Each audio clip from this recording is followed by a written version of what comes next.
recently spoke about the Trump Republican bill in the context of Christian biblical teachings. What would Jesus do about a tax system that benefits the rich over the poor? What would Jesus do about a healthcare system that forces the sick to start GoFundMe pages to afford life-saving surgeries?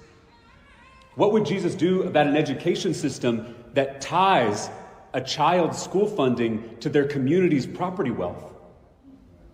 What would Jesus do about a justice system that incarcerates more people than any other country on the face of the earth?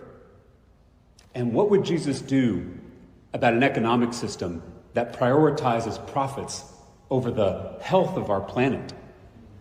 Would he stay in his room and pray? Or would he walk into the seat of power and flip over the tables of injustice? We Christians are called to do more than charity.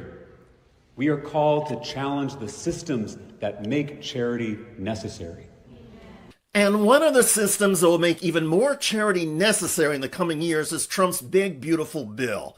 Now, to be clear, I get the argument that charity should be carried out first and foremost by churches and private religious institutions.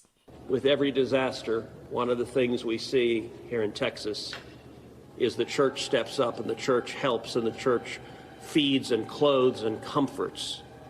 That's fine. And I know a lot of Christian conservatives believe the government should stay out of charity work. But if that is the prevailing wisdom, why is Ted Cruz asking for, and the federal government now pledging, help and charity to the victims and communities ravaged by the Texas floods? Under Republican logic, shouldn't all of that help only come from the churches? Of course, I disagree with that. In my view, the federal government should do everything it can to help ease the financial burden and soothe the physical and emotional scars of every family affected by the floods. And I embrace the federal help that Donald Trump is pledging now. But that federal help, that assistance, should be a guiding principle in preventing tragedies and death ahead of time. We know that preventative medical help and treatment saves lives. We know that expanding food assistance instead of cutting it boosts children's health and well-being. We know that a fully staffed National Weather Service gives communities more warning and time to get out of harm's way. And yet Republicans don't want to talk about any of that right now. Do you have concerns about National Weather Service staffing?